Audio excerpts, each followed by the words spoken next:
ఇక్కడ ఏంటంటే ప్లాట్స్ కానీ ఫ్లాట్స్ కానీ ఈ ధరలు అనేవి తగ్గుతున్నాయి, బాగుంది అంటే అఫోర్డబుల్ ఉన్నాయి, ఇట్లాంటివి ఏమైతే వినిపిస్తున్నాయో అది నిజంగానే ధరలు అనేవి తగ్గాయా లేకపోతే జనాన్ని అట్రాక్ట్ చేసుకోవడానికి అది ఏమైనా స్ట్రాటజీ అంటారా? ల్యాండ్ రేట్స్ ఎప్పుడు కూడా ఏంటంటే పెరుగుతాయి లేదా కొన్ని రోజులు స్టాగ్నెంట్ అయ్యి ఆగుతాయి, కానీ రేట్ తగ్గడం అనేది ఉండదు. లాస్ట్ ఫ్యూ ఇయర్స్ నుంచి తీసుకుంటే సో బెంగళూరు చెన్నైతో కంపేర్ చేసుకుంటే హైదరాబాద్ మార్కెట్ ప్రెసెంట్ ఎలా ఉంది, ఫ్యూచర్ ఎలా ఉంటుంది? బెంగళూరుకు ఉన్న అడ్వాంటేజెస్ బెంగళూరుకు ఉంది. ఇంతకుముందు ఐటీ అనగానే ఫస్ట్ బెంగళూరే ఉంది. చెన్నైకి ఉండే అడ్వాంటేజ్ చెన్నైకి ఉంటుంది. హైదరాబాద్లో ఐటీ రంగం రోజు రోజు పెరుగుతూ పోతుంది. ఇక్కడ అగ్రికల్చర్ బాగుంది, టెక్నాలజీ తీసుకున్నా, మ్యానుఫ్యాక్చరింగ్ తీసుకున్నా, so day by day. So HMDA విషయానికి వస్తే కొన్ని హెచ్ఎండిఏ అప్రూవ్డ్ అని చెప్పుకునే ప్రాజెక్ట్స్ ఏమైతే ఉన్నాయో అవి నిజంగానే హెచ్ఎండిఏ అప్రూవ్డ్ అయినా అంటే దీంట్లో కూడా ఫేక్ జరుగుతుంది అని అంటున్నారు కదా, మరి ఆ ఫేక్ జెన్యూన్ అనేది ఎలా తెలుసుకోవచ్చు? సో ప్రతి ఇండస్ట్రీలో ఫేక్ ఉంటుంది, జెన్యూన్ ఉంటుంది. సో మనం జాగ్రత్త ఉండాలి ఎప్పుడైనా సరే. సింపుల్ చెప్పాలంటే ఒక వెబ్సైట్ ఉంటుంది, హెచ్ఎండిఏ వెబ్సైట్ ఉంటుంది. సో హెచ్ఎండిఏ వెబ్సైట్లో వెళ్ళి మనం చెక్ చేసుకోవచ్చు. ఎప్పుడైనా సరే ఒక అప్రూవ్డ్ ఉందంటే దానికి ఎల్పీ నెంబర్ అనేది ఉంటుంది.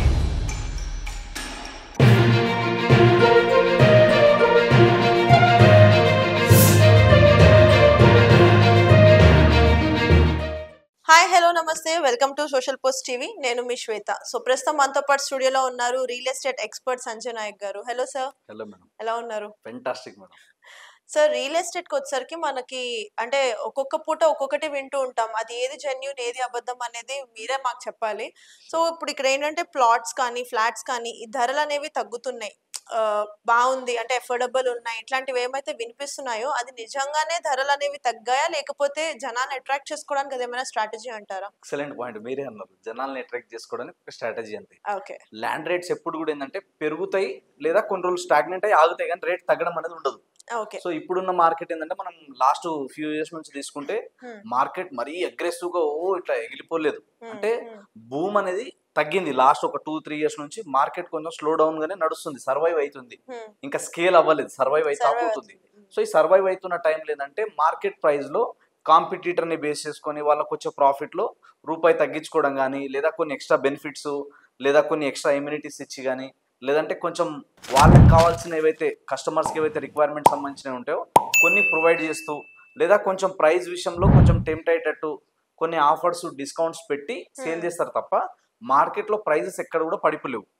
సో ఈ మార్కెట్ కొన్ని రోజులు ఇలా ఉంటుంది, అగైన్ స్లోగా పికప్ అవుతుంది. లాస్ట్ ఒక 1-2 మంత్స్ నుంచి తీసుకుంటే జనాలకి ఇప్పుడు మేము చేసే వీడియోస్ కావచ్చు, చాలా మంది అవేర్నెస్ పెరిగింది కాబట్టి అరే మార్కెట్ డల్ ఉంది, కొంచెం స్లో ఉంది, ఈ టైంలో కొంచెం దొరుకుతున్నాయి, పైసలు ఉంటే కొనొచ్చులే అన్న ఫీలింగ్ లోకి వచ్చారు జనాలు మళ్ళీ. సో ఇది ఇంకొంచెం స్పీడప్ అవుతుంది కాబట్టి కొనే వాళ్ళు కొంటూనే ఉన్నారు, అండ్ చూద్దాం అనుకున్న వాళ్ళు కూడా మెల్లిమెల్లిగా కొంచెం రియలైజ్ అయ్యి వస్తున్నారు. కాబట్టి మార్కెట్లో ఏంటంటే కస్టమర్ రావడానికి ఇంట్రెస్ట్ ఉన్నారు, కొనడానికి రెడీగా ఉన్నారు, ఎంక్వైరీస్ పెరిగినాయి. సో ప్రైస్ కార్డ్ ఎందుకు మనం రూపాయి అటు ఇటు కావడం లే అన్నట్టు కాంప్రమైజ్ అయ్యి 1 రూపీ తక్కువ వచ్చినా పర్లే అని నడుస్తుంది. సో రేట్ ఎక్కడ తగ్గలేదు బట్ పెరగలేదు. సో స్టాగ్నెంట్ గా లాస్ట్ 6 మంత్స్ నుంచి 1 ఇయర్ నుంచి ఉన్న రేట్లే ఉన్నాయి. సో ఇప్పుడు ఇంకోటి ఏంటంటే నెక్స్ట్ గవర్నమెంట్ తీసుకునే ఏమైనా డెసిషన్ ని బేస్ చేసుకొని పెరిగే ఛాన్సెస్ ఉన్నాయి. ఇప్పుడు గవర్నమెంట్ ని మనం చూస్తున్నాం, సో గవర్నమెంట్ దగ్గర కూడా ఫండ్స్ లేవు, అది లేదు ఇది లేదు అని మాట్లాడుతున్నారు. కాబట్టి ఈ టైంలో గవర్నమెంట్ ఏదైనా సడన్ డెసిషన్ తీసుకుంటే మళ్ళీ ప్రైజెస్ పెరగడానికి ఛాన్సెస్ ఉన్నాయి. ఇప్పుడు మొన్న పెట్రోల్ రేట్ పెంచే ప్లానింగ్ లో ఉన్నారని విన్నాం. నెక్స్ట్ మొన్న ఆల్కహాల్ రేట్ పెరిగే ఛాన్సెస్ ఉన్నాయి, పెరిగినాయి ఆల్రెడీ కూడా నేను విన్నా. సో ఇప్పుడు నెక్స్ట్ వచ్చేసి ల్యాండ్ మీదనే పడతారు ఖచ్చితంగా. కాబట్టి ల్యాండ్ పెరిగే ఛాన్సెస్ ఉంది అన్న అవేర్నెస్ తో కొనే వాళ్ళు కొంటనే ఉన్నారు. కొనాలనుకున్న వాళ్ళకి మంచి ఆపర్చునిటీ, కొనాలనుకున్న వాళ్ళు కొనొచ్చు. ఈ టైంలో మాత్రం వెయిట్ చేద్దాం, ఇంకో 4 రోజులు అయినాక తగ్గుతుందేమో అనుకుంటే మాత్రం అది ఖచ్చితంగా భ్రమనే. ఆ రేట్ తగ్గడం అనేది ఉండదు, ఇలాగే ఉంటది. లేకపోతే మెల్లిగా మార్కెట్ ని బేస్ చేసుకొని పెరుగుతుంది. సో ఈ మార్కెట్ అయితే ఇంకా డౌన్ ఫాల్ అవ్వడం అనేది జరగదు. ఓకే. సో బెంగళూరు చెన్నైతో కంపేర్ చేసుకుంటే హైదరాబాద్ మార్కెట్ ప్రెసెంట్ ఎలా ఉంది, ఫ్యూచర్ ఎలా ఉండబోతుంది అంటారు? సో బెంగళూరుకు ఉన్న అడ్వాంటేజెస్ బెంగళూరుకు ఉంటాయి. ఇంతకు ముందు ఐటీ అనగానే ఫస్ట్ బెంగళూరే ఉండే, చెన్నైకి ఉండే అడ్వాంటేజ్ చెన్నైకి ఉంటుంది. అంటే అక్కడ మనకు ఉన్న డెవలప్మెంట్స్, అక్కడున్న అట్మాస్ఫియర్, అక్కడున్న ఎంప్లాయ్మెంట్ ఆపర్చునిటీ, ఆ ఏరియాస్ మంచి డెవలప్ అయినాయి మెట్రోపాలిటన్ సిటీస్ గా. సో హైదరాబాద్ కి ఏంటంటే ఇంకొంచెం ఎక్కువ ఆపర్చునిటీస్ ఉన్నాయి. అక్కడ సముద్రాలు ఉండడం కానీ, అక్కడ క్లైమేట్ కండిషన్ వేరే ఉంటుంది.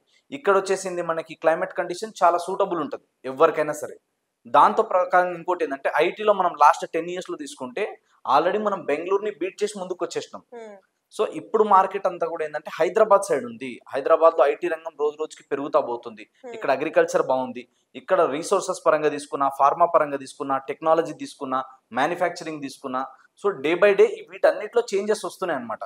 అండ్ నెక్స్ట్ కమ్మింగ్ మనకి 2035 కల్లా, 2050 కల్లా, 2047 కల్లా మనం తీసుకుంటే ఆల్రెడీ 2030లోనే ఇండియన్ రియల్ ఎస్టేట్లో $1 ట్రిలియన్ హిట్ చేయబోతుంది. ఓకే. సో ఇంత గ్యాప్ వస్తుంది మనకి, ఇంత అమౌంట్ మనం ఫిగర్ చేయడానికి ఉంది కాబట్టి గ్రోత్ అవ్వడానికి ఖచ్చితంగా ఎక్కువ స్కోప్ ఉన్నది హైదరాబాద్కి.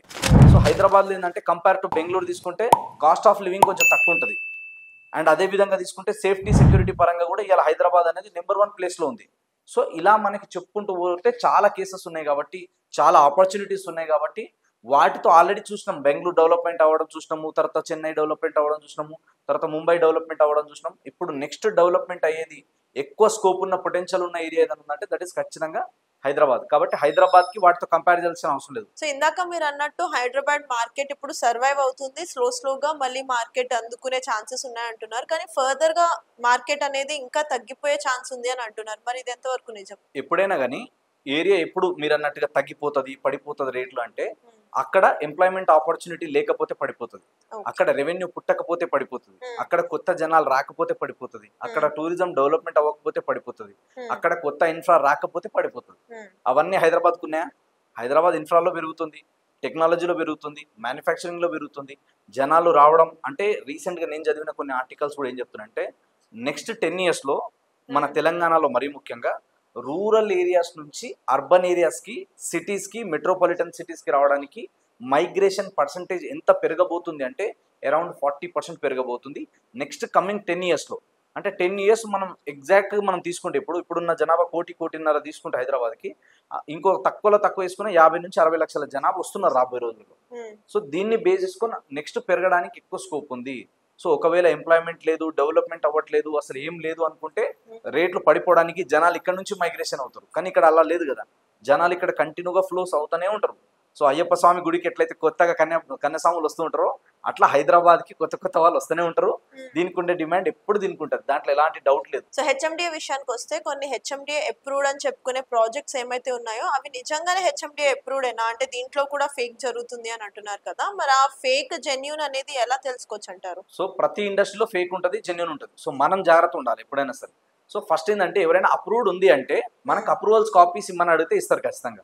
సో వాళ్ళ ప్రొసీడింగ్స్ అన్ని ఉంటాయి, వాళ్ళ అప్లికేషన్ పెట్టింది, వాళ్ళ ల్యాండ్, దాని సర్వే నంబర్స్, డీటెయిల్స్ అన్ని ఉంటాయి.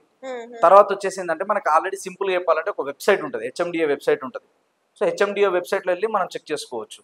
లేదా లీగల్గా ఎవరైతే మనకి అడ్వైజ్ ఇస్తారో, లీగల్ ఒపీనియన్ తీసుకోవడం కానీ, మాలాగా రియల్ ఎస్టేట్లో ఎక్స్పర్ట్ల సలహాలు కానీ తీసుకోవాలి. ఎప్పుడైనా సరే ఒక అప్రూవ్డ్ ఉందంటే దానికి ఒక ఎల్పీ నెంబర్ అనేది ఉంటుంది. ఆ ఎల్పీ నెంబర్ ఉందా లేదా, దాని తర్వాత వచ్చేసి ఏవైతే వీళ్ళు హెచ్ఎండిఏ అప్రూవ్డ్ అని చెప్తున్నారో దాంట్లో ఉన్న సర్వే నంబర్స్ లేదా పర్మిషన్ ఇచ్చిన సర్వే నంబర్స్ మ్యాచ్ అవుతున్నాయా లేదా కూడా చూసుకోవాలి. ఇవి చూసుకున్న తర్వాత మాత్రమే వీళ్ళు ఏవైతే ఇంకా నెక్స్ట్ మనకి ఏవైతే ప్రొసీడింగ్స్ తో పాటు మనకు కొన్ని అప్రూవల్స్ లైక్ ఎంఓయూస్ ఉంటాయి, కొన్ని సేల్ డీడ్ ఉంటాయి, కొన్ని మెమరాండమ్ ఆఫ్ అండర్స్టాండింగ్ తో పాటు సేల్ ఆఫ్ అగ్రిమెంట్ పేపర్స్ ఉంటాయి. మనం ఎక్కడైనా సరే యాజ్ పర్ ద రూల్ ఏంటంటే ఎనీ డెవలపర్ దగ్గర మీరు ఒక ప్రాపర్టీ కొంటున్నారంటే మినిమం ఒక 10 to 25% ఎంత అమౌంట్ పే చేసినా సరే మీకు కావాల్సిన ప్రతి డాక్యుమెంట్ వాళ్ళు ప్రొవైడ్ చేయాల్సిందే. ఇప్పుడు బ్యాంక్ లోన్ అంటే కూడా వాళ్ళు కూడా అంతే ఇస్తారు కదా. ఇప్పుడు బ్యాంక్ లోన్ ఇస్తున్నారంటే అర్థమైంది వాళ్ళకి అన్ని అప్రూవల్స్ క్లియర్ ఉంటేనే ఇస్తున్నాయి. కాబట్టి బ్యాంక్ లోన్స్ కి వాళ్ళు మనం ఖచ్చితంగా లోన్స్ ఇప్పించాలంటే కూడా మళ్ళీ వాళ్ళు కూడా ఒక క్లియరెన్స్ సర్టిఫికేట్ ఇస్తారు, వీళ్ళది క్లియర్ గా ఉంది, వీళ్ళకి మేము ఇంత పర్సెంటేజ్ లోన్ ఇస్తామని చెప్పి కూడా బ్యాంక్ నుంచి ఒక అప్రూవల్ వస్తుంది మళ్ళీ. అంటే వీళ్ళు మా దగ్గర వస్తే లేదా వీళ్ళకున్న డాక్యుమెంట్ కి ఫర్ ఎగ్జాంపుల్ ఇప్పుడు గజం రేటు వాళ్ళు ఒక 20,000 అమ్ముతున్నారు అనుకోండి. సో వాళ్ళు గవర్నమెంట్ నుంచి కానీ బ్యాంక్ నుంచి కానీ ఏమంటారంటే సరే వీళ్ళు 20,000 అమ్ముతున్నారు, నేను గజానికి ఫర్ ఎగ్జాంపుల్ ఒక 10,000, 12,000, 13,000 రూపాయలు లోన్ ఇవ్వగలుగుతాం. సో గజానికి ఇప్పుడు మార్కెట్ 20,000 ఉంది, కానీ బ్యాంక్ లోన్ అప్ టు మనకి 13,000 వస్తుంది అనుకోండి, అదే ఒక 60%, 70% లోన్ వస్తున్నట్టు. మిగతా అమౌంట్ మనం డౌన్ పేమెంట్ కట్టుకుంటాం. సో అలా మనకి లోన్స్ సంబంధించిన ఏమైనా క్లియర్ ఉన్నాయా లేదా, అప్రూవల్స్ అన్ని క్లియర్ ఉన్నాయా లేదా, ఇవన్నీ మనకు తెలియకపోతే ఒక లీగల్ అడ్వైజర్ దగ్గర తెలుసుకోవడం కానీ లేదా రియల్ ఎస్టేట్ ఎక్స్పర్ట్ల సలహాలు తీసుకుంటే మాత్రమే సేఫ్ ఉంటుంది. అండ్ ఇంకొకటి ఏంటంటే ప్రోగ్రెస్ కనిపిస్తుండాలి మనకి. అప్రూవల్ ఉంది అని చెప్పి జస్ట్ ఎర్ర జెండాలు పాతేస్తే అయిపోదు కదా. సో అక్కడ క్లియర్గా ల్యాండ్కి సంబంధించిన బౌండరీస్ ఉన్నాయా లేదా, దాని తగ్గట్టు రోడ్ కటింగ్స్, డైమెన్షన్స్ కట్ చేసిరా లేదా, ఇవన్నీ ఉంటాయి. ఒక లేఅవుట్ ఉంటే ఆ లేఅవుట్ సర్వే నంబర్స్ ఎక్కడ ఉంది ఏంటి ప్రతిదీ వస్తుంది. ఇంకా మనకి ఏమైనా డౌట్ ఉంటే సబ్ రిజిస్టర్ ఆఫీస్కి వెళ్తే కూడా అది ప్రొహిబిటెడ్ ల్యాండా లేకపోతే మంచి లీగల్ ఉన్న పట్టానేనా, గవర్నమెంట్ ల్యాండా, ఏమేమి ఉన్నాయి లిస్ట్ మొత్తం ఇన్ని పేపర్ అక్కడ పెట్టి ఉంటారు ఆల్రెడీ. అక్కడ వెళ్ళి కూడా మనం చెక్ చేసుకోవచ్చు. ఇవన్నీ మనకు తెలియదు, అన్ని హెడేక్ మనకి ఎందుకంటే సింపుల్గా మనం ఒక లీగల్ అడ్వైజర్ దగ్గర కానీ లేదా ఒక రియల్ ఎస్టేట్ ఎక్స్పర్ట్ దగ్గర కానీ వెళ్తే మీ ప్రాబ్లమ్స్ అన్ని సాల్వ్ అయిపోతాయి. ఓకే. సో నాది ఇక్కడ ఒక క్వశ్చన్ ఏంటి అని అంటే, ఇంతకుముందు ఒకటే ప్రాజెక్ట్‌కి బ్యాంక్ లోన్స్, ఒకటే ప్రాజెక్ట్‌ని నలుగురికి అమ్మేవారు. నలుగురికి బ్యాంక్ లోన్స్ వచ్చేవి కదా! సో దాంట్లో ఏమైంది, ఫేక్ డాక్యుమెంట్స్ కానీ, డూప్లికేట్ సర్టిఫికేట్స్ కానీ సబ్మిట్ చేయడం జరగడం వల్ల బ్యాంక్ కూడా నమ్మింది వాళ్ళని. సో అందుకనే కదా లోన్స్ ఇచ్చారు. సో ఇప్పుడు ఈ ప్రాసెస్ ఇంకా నడుస్తున్నాయంటారా? ఇలాంటి మోసాలు ఇంకా జరుగుతున్నాయంటారా? ఇప్పుడు లోన్ల విషయంలో కానీ మీరు అన్నట్టుగా అప్రూవల్స్ డబల్ రిజిస్ట్రేషన్స్ తగ్గిపోయినాయి. ఎందుకంటే రిజిస్ట్రేషన్ ఒక్కసారి మీ పేరు మీద అయింది అనుకోండి, అక్కడ ఏమేమి ఉంటుంది అంటే, ఒకటి మీ థంబ్ ఇంప్రెషన్ ఉంటుంది, మీ ఐ స్కానింగ్ ఉంటుంది, ఖచ్చితంగా మీ ఆధార్ కార్డ్తో లింక్ అయి ఉంటుంది. సో అప్పుడు ఏమవుతుంది అంటే మీ ఇన్వాల్వ్మెంట్ లేకుండా, మీ పర్మిషన్ లేకుండా వేరే వాళ్ళు రిజిస్ట్రేషన్ చేయడానికి ఉండదు. అయితే ఇక్కడ కూడా ఇంకోటి ఏంటంటే, ఎప్పుడైనా సరే ఫామ్ 32A అని ఒకటి ఉంటుంది. ఇన్ కేస్ మనం లేకపోయినా ఆ ప్రాపర్టీ వేరే వాళ్ళు సేల్ చేయొచ్చు. జనరల్ పవర్ ఆఫ్ అటర్నీ అంటారు దాన్ని, ఏజీపీ అంటారు. సో ఆ ఏజీపీఎల్ చేసిన ఏమైనా ఉంటే కూడా చెక్ చేసుకోవాలి. ఇక్కడ దెబ్బ పడుతుంది చాలా మందికి. ఎందుకంటే అప్రూవల్ వచ్చి ఉన్నాయి. కొందరు ఎట్లుంటారంటే, అంటే ప్రోటోకాల్ ప్రకారం అన్ని చెప్పలేం కానీ చాలా డెప్త్ ఉంటుంది మీరు అడిగిన దాంట్లో కూడా. ఒకటి ఏంటంటే, వాళ్ళు మార్కెటింగ్ తీసుకున్నప్పుడు వాళ్ళకు ఒక అగ్రిమెంట్ ఉంటుంది. సో తర్వాత ఏంటంటే వాళ్ళు ఒక టైం పీరియడ్ చెప్తారు. ఇప్పుడు మాకు ఇన్ని కోట్ల బడ్జెట్ అనుకోండి, ప్రాజెక్ట్ మొత్తం 50 కోట్లు అనుకోండి, అడ్వాన్స్ వాళ్ళు ఏమి ఇస్తారు, 2 కోట్లు 5 కోట్లు ఇచ్చి ప్రాజెక్ట్ టేక్ ఓవర్ చేస్తారు. వాళ్ళకి టైం పెడతారు, 3 మంత్స్కి ఇన్ని కోట్లు ఇస్తా, 10 మంత్స్కి ఇన్ని కోట్లు ఇస్తా, 2 ఇయర్స్కి ఇన్ని కోట్లు ఇస్తా అని చెప్పి వాళ్ళకు ఒక అగ్రిమెంట్ ఉంటుంది. సో ఎట్లయితే వీళ్ళు బడ్జెట్ వాళ్ళకి అంటే ఫండ్స్ వాళ్ళకి రిలీజ్ చేస్తారో, అట్లా వాళ్ళు ఏం చేస్తారు, వీళ్ళ పేరు మీద ఏజీపీఎల్ చేస్తారు. సరే ఇప్పుడు నాకు ఇంత డబ్బులు ఇచ్చినావు కదా, 1 కోటి రూపాయలు ఇచ్చినావు కదా, 1 కోటి రూపాయల వరకు ల్యాండ్కి సంబంధించిన ఏజీపీఎల్ మీకు చేసేస్తారు, ఇది అమ్ముకోండి మీరు. నెక్స్ట్ ఇంకొక కొన్ని పైసలు ఇచ్చినాక ఇంకొన్ని రిలీజ్ చేస్తారు. ఎట్ ఏ టైం ఒకటేసారి అన్ని చేయరు. సో అట్లాంటప్పుడు ఏంటంటే, కొందరు ఏముంటుంది, కొంచెం ల్యాండ్ లార్డ్ వాళ్ళు అమ్ముకునే శక్తి లేకనో, లేకపోతే అంత స్కిల్ లేకపోవడము, XYZ రీజన్ వల్ల వాళ్ళు కట్టిన అమౌంట్లో వాళ్ళు అమ్ముకోలేని పరిస్థితిలో ఉన్నారనుకోండి, లేదా బాగా వాళ్ళు చెప్పిన ఏవైతే ఫర్ ఎగ్జాంపుల్ 10% 20% ల్యాండ్ వాళ్ళ పేరు మీద ఉంది, ఆ 10-20% అమ్ముకుంటారు. తర్వాత పోతూ స్కామ్ చేసే దాంట్లో ఇంకో బ్యాచ్ ఉంటుంది. ఆ బ్యాచ్ ఎట్లుంటుంది అంటే, ఎట్లా అక్కడ మనం ల్యాండ్ లార్డ్కి క్లియర్ చేసినాం కానీ ఆ డాక్యుమెంట్స్ కొన్ని మన దగ్గర ఉన్నాయి కదా అని చెప్పేసి అవి చూపించుకొని జస్ట్ ఇదంతా మాదే అని చెప్పి అమ్ముకొని పోయేటోళ్ళు కూడా ఉంటారు. అందుకనే ఒక రియల్ ఎస్టేట్ ఎక్స్పర్ట్ సలహాలు తీసుకోవాలి. వాళ్ళు ఏం చేస్తారంటే, ఇప్పుడు మీ దగ్గర నుంచి నేను 10% తీసుకున్నా అంటే మీకు 1 కోటి రూపాయలు ఇచ్చిన, సో 1 కోటి రూపాయలు ఇచ్చి నేను 10 ప్లాట్లు తీసుకున్నాను అనుకోండి, 10 అమ్మేసిన తర్వాత ఇంకో 10 అమ్మేసుకుంటారు వాళ్ళు. ఇది కూడా మాదే అండి, అప్రూవల్స్ అయితే అన్నీ ఉన్నాయి కదా, లేఅవుట్ అయితే ఇదే కదా, అన్ని క్లియర్ ఉన్నాయి కదా అని చూపిస్తారు. ఇవి చూపించుకొని దానికి సంబంధించిన అడ్వాన్స్లు తీసుకొని పారిపోయే వాళ్ళు కూడా చాలా మంది ఉంటారు. అంటే గతంలో ఎక్కువ జరిగినాయి, ఇప్పుడు కూడా అక్కడక్కడ జరుగుతుంటాయి. అసలే లేదు, మొత్తం అయిపోయిందని కూడా లేదు. సో మోసం చేయాలనుకునే ఇంటెన్షన్ ఉంటే ఎట్లైనా మోసం చేస్తారు. కాబట్టి మనం జాగ్రత్త ఉండాలి. ఇవి గ్రౌండ్ రియాలిటీ తెలియవు. కాబట్టి గ్రౌండ్ రియాలిటీ తెలిసిన వాళ్ళు రియల్ ఎస్టేట్లో ఎక్స్పర్ట్ సలహాలు ఎందుకు తీసుకోవాలంటే ఇలాంటివి తెలుసుంటాయి. అట్లా కస్టమర్కి అవన్నీ తెలియదు కదా. ఇప్పుడు నేనేం చెప్తా వీడియోలలో కూడా, ఎల్పీ నెంబర్ ఉందంటే కొనుక్కోండి నేనే చెప్తా, డిటీసీపీ అప్రూవ్డ్ ఉందా కొనుక్కోండి అని చెప్తా, హెచ్ఎండి ఉందా కొనుక్కోండి అని చెప్తా. కానీ లీగల్ వెరిఫికేషన్ బ్యాక్గ్రౌండ్లో ఒకటి తెలిసి ఉండాలి, ఇది మొత్తం వాళ్ళ పేరు మీదనే ఉందా, లేదా వాళ్ళకి ఏమైనా టర్మ్స్ అండ్ కండిషన్స్ ఉన్నాయా. మీరన్నట్టుగా కొన్ని కంపెనీలు ఉన్నాయి, కొన్ని ఆన్లైన్ పోర్టల్స్ కూడా వచ్చినాయి. ల్యాండ్ లార్డ్కి కొంచెం పైసలు కట్టేసి వాళ్ళకున్న నేమ్తో వాళ్ళు కొంచెం దన్న మార్కెట్ చేసుకొని 4 రూపాయలు ఎన్నుకోసుకొని కస్టమర్లను నూకేసిపోయిన కంపెనీలు కూడా నేను నా సర్వీస్లో చాలా మందిని చూసిన. అందుకనే జాగ్రత్తగా మనం ఉండాలి. మనం డబ్బులు పెట్టేటప్పుడు క్లియర్గా ఎవరిది ఉన్నాయో లేదో చూసుకోవాలి. కొన్నిసార్లు మనకు అట్లా డౌట్ ఉన్నప్పుడు మినిమం అమౌంట్ పే చేయాలి, మొత్తం పే చేయొద్దు. మిగతా అమౌంట్ రిజిస్ట్రేషన్కి 1 డే 2 డే బిఫోర్ కానీ లేదా 1 వీక్ 10 డేస్ వాళ్ళ టైం ఉంటుంది.